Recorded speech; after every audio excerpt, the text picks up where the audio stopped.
देखो, नताशा ने फिर से सिस्टम हिला दिया है, पर यह सिस्टम नताशा से नहीं हिलाया। यानी नताशा ने नहीं हिलाया, बल्कि हमारे मंदिर के पंडित जी ने हिलाया है। पर कैसे, चलो बताते हैं। देखो, नताशा को जानबूझ के सुमन लेकर आई है उस मंदिर में जहां वैसे ही मखवाना पूजा कर रहे हैं, जहां पे हमारी प्रणाली तो नहीं थी और प्रणाली को बुलाया गया क्योंकि नताशा नहीं है तो प्रणाली तो पूजा में होनी चाहिए। तो बाविन को बोल के प्रणाली को फोन किया कि तुम जल्दी से निकलो और इस पूजा में आओ। और तो और सुमन वहां पे पहुंची। अंबा काकी पूजा करवा रही थी चिराग और डोलू से, जहां पे उसकी गोद भरी जा रही थी और हमारे कृष्ण कन्हैया की पूजा की जा रही थी। जहां अचानक अंबा काकी की नजर पड़ी सुमन के ऊपर कि ये यहाँ पे कैसे। चमेली को बुलाया कि जाके रोक प्रणाली को यहाँ पे आने से, वरना प्रणाली को देख लेगी नताशा तो दिक्कत आ जाएगी।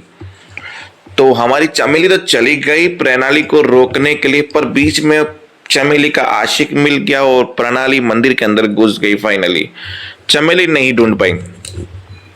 रही बात दूसरी, अब हम सुमन जानबूझ के जो लेकर आई है उसका बदला भी तो लेना है। अंबा काकी बोला तुमने क्या ठान रखी है नताशा कि हर बार मेरे परिवार का नियम तोड़ना ही है, उसे तोड़ मरोड़ के मचोड़ना ही है। बोला एक सेकंड, मेरी बेटी ने मैंने मेरी पोती ने तो कुछ नहीं किया, मुझे ये बताओ कि आपका नियम क्या कहता है। बोला मेरा नियम, मेरे पंडित जी ने कहा कि ये पग फेरे के बिना जब तक इसका पति इसको लेने नहीं आता तब तक ये हमारे किसी भी परिवार के फंक्शन में नहीं आ सकती, बल्कि ससुराल वापस नहीं आ सकती।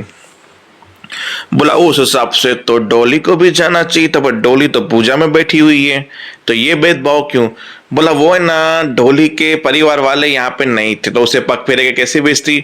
और नताशा को चिंता थी पंड्या स्टोर की, उसको जाना था, संभालना था, इसलिए आप तो यहीं के थे तो मैंने बेच दिया क्योंकि आप तो थे वहां पे।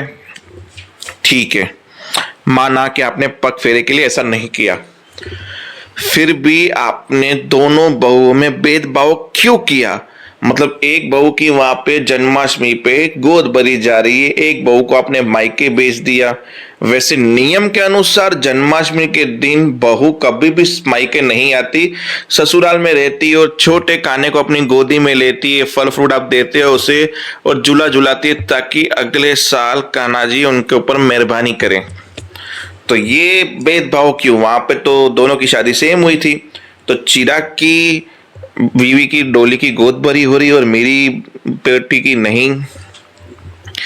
बोला आप भी 4 बहुओं के सास बन चुकी हो, क्या आपने कभी अपने बहुओं के मायके का रिवाज चलने दिया है अपने ससुराल में। नहीं ना, तो फिर आप कैसे एक्सपेक्ट कर रहे हो कि मैं मायके के रिवाज, वो भी लड़की के, मेरे घर में चलने दूंगी।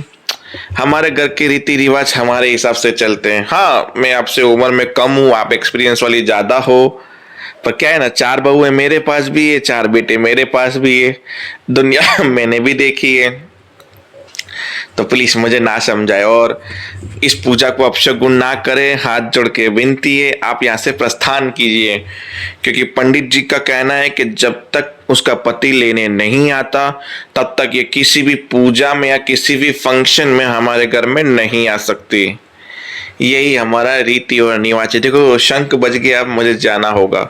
अम्बा का की पूजा में चली गई, वह चुटकी में बोला हम भी यहाँ से चलते हैं। वहां पे सुमन ने प्रार्थना की कृष्ण भगवान से कि भाई तुम कुछ करो वरना मेरा विश्वास उठ जाएगा।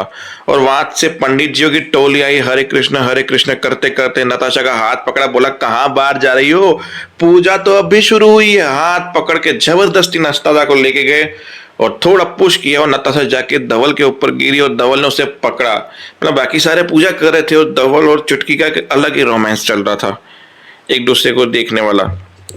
फिर क्या, अम्बा काकी ने बोला ये प्रणाली तो यहाँ पे है और इसने इसको देख लिया तो पड़ जाएगी भूल, क्या करे। वैसे अमरीश भाई साहब ने प्रणाली को पहले ही समझा दिया था कि तेरे बाप को मैंने 20 लाख रुपए दिए तेरी छोटी बहन की पढ़ाई के लिए, तुम चाहती हो तो मैं वो वापस ले सकता हूँ, इसलिए अपना मुंह बंद करना, खास करके नताशा के सामने। तो देखते हैं प्रणाली पकड़ जाने के बाद भी सच बोलती कि झूठ बोलती है, वो तो आने वाला वक्त ही बताएगा। तो तब तक के लिए क्या करना है हमें, जय हिंद।